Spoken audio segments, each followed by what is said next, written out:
Welcome to Wings Academy's online classes. Myself Sudev. അപ്പൊ ഇന്നത്തെ വീഡിയോയിൽ നമ്മൾ പഠിക്കാൻ പോകുന്നത് 9th ബയോളജിയിലെ ഹ്യൂമൻ റെസ്പിറേറ്ററി സിസ്റ്റം എന്നുള്ള പോർഷൻ ആണ് നമ്മൾ ഇന്ന് ഡിസ്കസ് ചെയ്യാൻ പോകുന്നത്. അപ്പോൾ അധികം സമയം കളയാതെ നമുക്ക് വേഗം അത് പഠിച്ചു തുടങ്ങാം കേട്ടോ. ശ്രദ്ധിച്ചോ. അപ്പോൾ ഹ്യൂമൻ റെസ്പിറേറ്ററി സിസ്റ്റം സ്റ്റാർട്ട് ചെയ്യുന്നത് നോസ്ട്രിൽസിൽ നിന്നാണ്. അപ്പൊ എന്താണ് ഈ നോസ്ട്രിൽസ് എന്ന് പറഞ്ഞാൽ? അതായത് നമ്മുടെ ശരീരത്തിലേക്ക് എയർ കയറുകയും അതേപോലെ തന്നെ ശരീരത്തിൽ നിന്ന് എയർ പുറത്തേക്ക് പോകുന്ന ആ ഒരു ഓപ്പണിങ്ങിനെ വിളിക്കുന്ന പേരാണ് നോസ്ട്രിൽസ്. അപ്പൊ ഒന്ന് വായിച്ചു നോക്കിയേ. ആദ്യത്തെ പഠിക്കാനുള്ള പാർട്ട് നോസ്ട്രിൽ ആണ്. An opening through which air passes in and out of the body. അതായത് നമ്മുടെ ശരീരത്തിന് ഉള്ളിലേക്കും ശരീരത്തിൽ നിന്ന് പുറത്തേക്കും എയർ പോകുന്ന ആ ഒരു ഓപ്പണിംഗ് അഥവാ ആ ഹോൾസിനെ വിളിക്കുന്ന പേരാണ് നോസ്ട്രിൽസ്.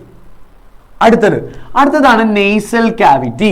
നെയ്സൽ കാവിറ്റി എന്ന് പറഞ്ഞു കഴിഞ്ഞാൽ എന്താ? സിമ്പിൾ ആയിട്ട് പറയുകയാണെങ്കിൽ നമ്മുടെ ഈ എയറിനെ ഉള്ളിലേക്ക് എടുക്കുന്ന പോർഷൻ ആണ് നോസ്ട്രിൽ എന്ന് പറഞ്ഞത് അല്ലെ. ഈ നോസ്ട്രിൽസ് വഴിയാണ് എയർ ഉള്ളിലേക്ക് കയറുന്നത്.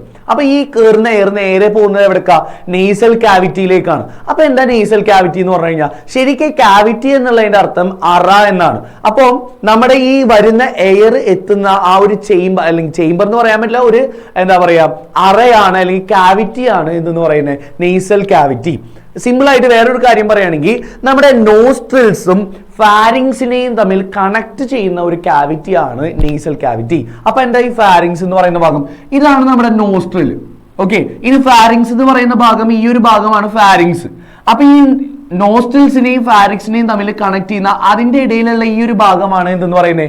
നെയ്സൽ കാവിറ്റി എന്ന് പറയുന്നത്. മറക്കണ്ട, ഇതാണ് നോസ്ട്രിൽസ്, ഇവിടെയാണ് ഫാരിങ്സ് വരുന്നത്. ആ നോസ്ട്രിൽസിന്റെയും ഫാരിങ്സിന്റെയും ഇടയിൽ വരുന്ന ആ ഒരു പോർഷൻ ആണ് നെയ്സൽ കാവിറ്റി.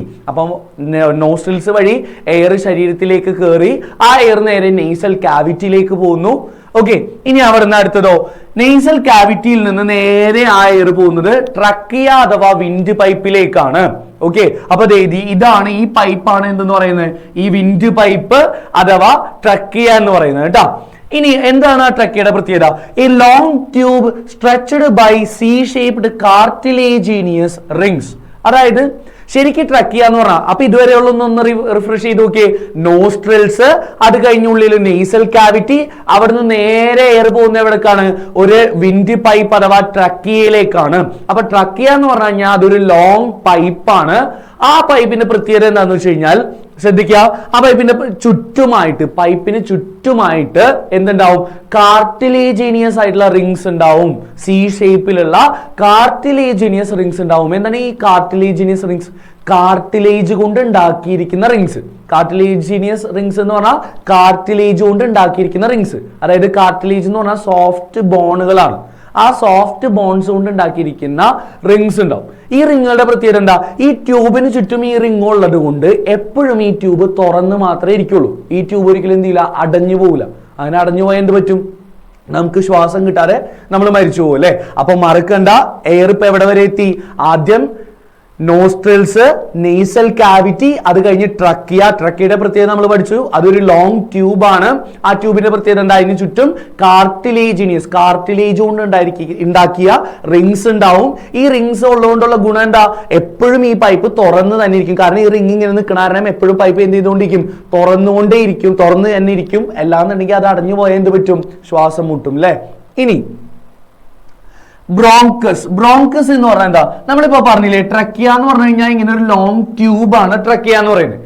ഈ ട്രക്കിയ പിന്നീട് ലങ്സിന്റെ ഉള്ളിലേക്ക് പല പല ബ്രാഞ്ചുകളായിട്ട് പോകുന്നുണ്ട്. ഓക്കെ, ട്രക്കിയ പല ബ്രാഞ്ചസ് ആയിട്ട് പോകുന്നുണ്ട്. അപ്പൊ ട്രക്കിയയുടെ അഥവാ വിൻഡ് പൈപ്പിന്റെ ബ്രാഞ്ചുകളെ വിളിക്കുന്ന പേരാണ് എന്തെന്ന് പറയുക? ബ്രോങ്കസ് എന്ന് വിളിക്കുന്നത് കേട്ടോ. ബ്രോങ്കസ് എന്ന് പറഞ്ഞു കഴിഞ്ഞാൽ എന്താണ്? They are the branches of trachea which enters the lungs. അപ്പൊ ഇതാണ് നമ്മുടെ ലങ്സിന്റെ ഉള്ളിലേക്ക് കയറുന്ന നമ്മുടെ വിൻഡ് പൈപ്പ് അഥവാ ട്രക്കിയയുടെ ബ്രാഞ്ചിനെ വിളിക്കുന്ന പേരാണ് ബ്രോങ്കസ്. ഇനി അത് മാത്രമല്ല, സപ്പോർട്ടഡ് ബൈ കാർട്ടിലേജിനിയസ് ബ്രോങ്കിയൽ റിങ്സ്. ഈ ബ്രോങ്കസിന് ചുറ്റും എന്തുണ്ടാവും? ഇപ്പൊ നോക്കിയ ഈ പടത്തിൽ നോക്കുകയാണെങ്കിൽ ഈ ബ്ലൂ കളറിൽ കാണിച്ചിരിക്കുന്നതാണ് നമ്മുടെ വിൻഡ് പൈപ്പ് അഥവാ ട്രക്കിയ. ഇനി ആ വിൻഡ് പൈപ്പ് തന്നെ ഉള്ളിലേക്ക്, ലങ്സിന്റെ ഉള്ളിലേക്ക് പല പല ശാഖകളായിട്ട് അഥവാ ബ്രാഞ്ചസ് ആയിട്ട് പോയിട്ടുണ്ട് അല്ലെ. ആ ബ്രാഞ്ചസിനെ നമ്മൾ വിളിക്കുന്ന പേരാണ്, ഓക്കെ, ട്രക്കിയയുടെ ബ്രാഞ്ചസിനെ വിളിക്കുന്ന പേരാണ് ബ്രോങ്കസ്. ഈ ബ്രോങ്കസിന് ചുറ്റും എന്തുണ്ടാവും? ഇതേപോലുള്ള കാർട്ടിലേജിനിയസ് ആയിട്ടുള്ള ബ്രോങ്കിയൽ റിങ്സ് ഉണ്ടാവും. അതായത് കാർട്ടിലേജ് കൊണ്ട് ഉണ്ടാക്കിയിരിക്കുന്ന ചെറിയ ചെറിയ റിങ്സ് ഈ ട്യൂബിന് ചുറ്റും ഉണ്ടാവും. ഇനി അടുത്തതാണ് ബ്രോങ്കിയോൾ. ബ്രോങ്കിയോൾ എന്ന് പറഞ്ഞാൽ ഇപ്പൊ നമ്മൾ പറഞ്ഞില്ലേ, ട്രക്കിയുടെ ബ്രാഞ്ചിനെ വിളിക്കുന്ന പേര് ബ്രോങ്കസ്. ഇനി ഈ ബ്രോങ്കസിന്റെ ബ്രാഞ്ചിനെ വിളിക്കുന്നത്, ഈ ബ്രോങ്കസും പിന്നെ എന്ത് ചെയ്തിട്ടുണ്ട്? ചെറിയ ചെറിയ ബ്രാഞ്ചസ് ആയിട്ട് പിന്നെയും ഡിവൈഡ് ചെയ്ത് പോയിട്ടുണ്ട്. ഓക്കെ, ആ ബ്രാഞ്ചുകളെ വിളിക്കുന്ന പേരാണ് ബ്രോങ്കിയോൾ. അപ്പോ ഇതാണ് ട്രക്കിയ, മറക്കണ്ട, ഇതാണ് ട്രക്കിയ. ട്രക്കിയ ബ്രാഞ്ചസ് ആയി പോയിരിക്കുന്നത് ബ്രോങ്കസ്. ബ്രോങ്കസ് പിന്നെയും പല പല ബ്രാഞ്ചസ് ആയിട്ട് തിരിഞ്ഞിട്ടുണ്ട്, അതാണ് ബ്രോങ്കിയോൾ. ഈ ബ്രോങ്കിയോളുടെ പ്രത്യേകത എന്ന് പറഞ്ഞാൽ ബ്രോങ്കിയോൾസിൽ എന്തുണ്ടാവില്ല? കാർട്ടിലേജിനിയസ് റിങ്സ് ഉണ്ടാവില്ല. അപ്പൊ ഇപ്പൊ എയർ എവിടെ വരെ എത്തിയോ എന്ന് പറഞ്ഞു നോക്കിയേ.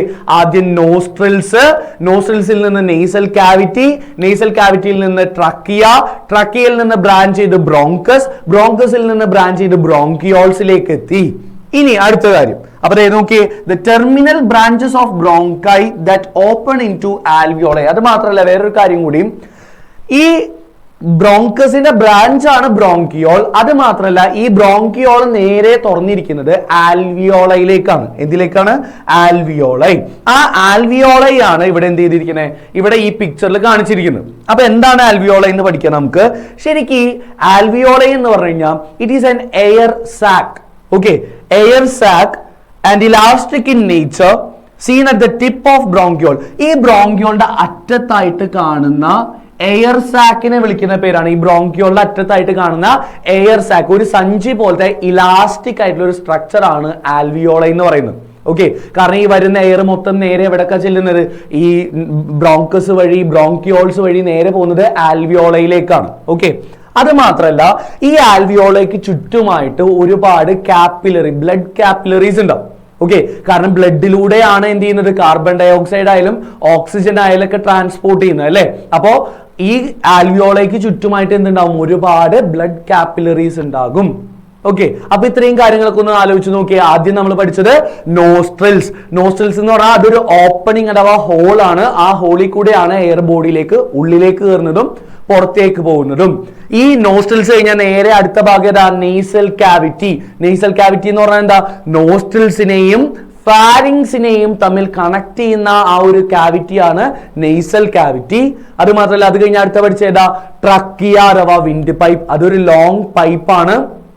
ആ പൈപ്പിന് ചുറ്റും കാർട്ടിലേജിനിയസ് അഥവാ കാർട്ടിലേജ് കൊണ്ട് ഉണ്ടാക്കിയിരിക്കുന്ന റിങ്സ് ഉണ്ടാവും. ഈ റിങ്സ് ഉള്ളത് കൊണ്ട് തന്നെ എപ്പോഴും ബ്രോങ്കിയോൾസിന്റെയും ഓപ്പൺ ആയിരിക്കും, തുറന്ന് തന്നെ ഇരിക്കും. ഇനി ഈ ട്രക്കിയ നേരെ ഓപ്പൺ ചെയ്തിരിക്കുന്നത് ബ്രോങ്കസിലേക്കാണ്. ബ്രോങ്കസ് എന്ന് പറഞ്ഞു കഴിഞ്ഞാൽ ട്രക്കിയുടെ ബ്രാഞ്ച് ആണ് ബ്രോങ്കസ്. ആ ബ്രോങ്കസിൽ നിന്ന് പിന്നെയും പല പല ബ്രാഞ്ചസ് ആയിട്ട് തിരിഞ്ഞിട്ടുണ്ട്. ആ ബ്രാഞ്ചസിനെ വിളിക്കുന്ന പേരാണ് ബ്രോങ്കിയോൾ. ഈ ബ്രോങ്കിയോളിന്റെ അറ്റത്തായിട്ട് കാണുന്ന സ്ട്രക്ചർ ആണ് ആൽവിയോളൈ. ആൽവിയോളൈ എന്ന് പറഞ്ഞാൽ അത് ശരിക്കും എയറിനെ കളക്ട് ചെയ്യുന്ന ഒരു സാക്ക് അഥവാ ഒരു ചാക്ക് പോലത്തെ ഇലാസ്റ്റിക് ആയിട്ടുള്ള ഒരു സ്ട്രക്ചർ ആണ്. ആ സ്ട്രക്ചറിന് ചുറ്റുമായിട്ട് ഒരുപാട് ബ്ലഡ് കാപ്പിലറീസ് ഉണ്ടാവും. ആ ബ്ലഡ് കാപ്പിലറീസും അതേപോലെ ആൽവിയോളയും തമ്മിലാണ് എന്ത് ചെയ്യുന്നത്? ഈ പറയുന്ന ഗ്യാസുകളെ എക്സ്ചേഞ്ച് ചെയ്യുന്നത്. ഓക്കെ, ഇനി ഇത് കൂടാതെ രണ്ട് കാര്യങ്ങൾ കൂടെ പഠിക്കാറുണ്ട്. ഒരെണ്ണമാണ് പ്ലൂറ. പ്ലൂറ എന്ന് പറഞ്ഞു കഴിഞ്ഞാൽ നമ്മുടെ ലങ്സ് വളരെ പ്രധാനപ്പെട്ട ഒരു ഓർഗനാണ്.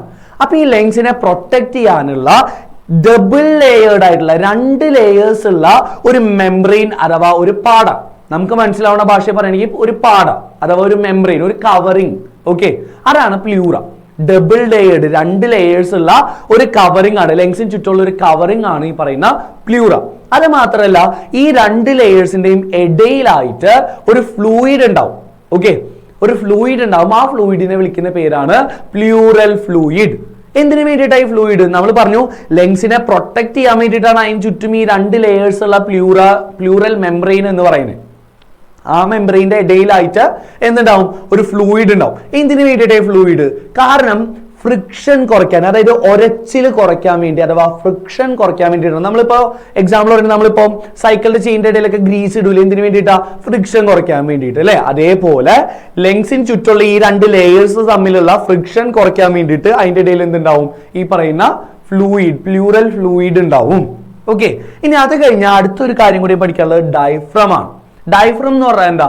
അതായത് നമ്മുടെ ശരീരത്തില് തൊറാക്കിക് കാവിറ്റിയും അതേപോലെ തന്നെ അബ്ഡോമിനൽ കാവിറ്റിയും രണ്ടും തമ്മിൽ സെപ്പറേറ്റ് ചെയ്യുന്ന മസിലിന്റെ ഒരു ലെയറിനെയാണ് ഓക്കെ മസിൽ ലെയറിനെ വിളിക്കുന്ന പേരാണ് ഡയഫ്രം. തൊറാക്കിക് കാവിറ്റി എന്ന് പറഞ്ഞാൽ ഈ നെഞ്ചിരിക്കുന്ന ഈ ഒരു ഭാഗം. ഓക്കെ, അബ്ഡോമിനൽ കാവിറ്റി എന്ന് പറഞ്ഞാൽ അറിയാലോ, അടിവയറും കാര്യങ്ങളൊക്കെ.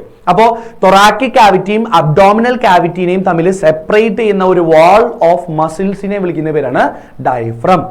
ഓക്കെ, അപ്പൊ ഇത്രയും കാര്യങ്ങളാണ് നമുക്ക് എന്തിൽ പഠിക്കാനുള്ളത്? റെസ്പിറേറ്ററി സിസ്റ്റം, ഹ്യൂമൻ റെസ്പിറേറ്ററി സിസ്റ്റത്തിൽ പഠിക്കാനുള്ളത്. ഇതിന്റെ ഫ്ലോ ചാർട്ട് ഒക്കെ എക്സാമിന് വരാൻ സാധ്യതയുള്ളതാണ്. അപ്പൊ മറക്കണ്ട, നോസ്ട്രൽസ്, അത് കഴിഞ്ഞ നേസൽ കാവിറ്റി, അത് കഴിഞ്ഞ ട്രക്കി അഥവാ വിൻഡ് പൈപ്പ്, അത് കഴിഞ്ഞ ബ്രോങ്കസ്, അത് കഴിഞ്ഞ ബ്രോങ്കിയോൾ, അത് കഴിഞ്ഞ ആൽവിയോളൈ.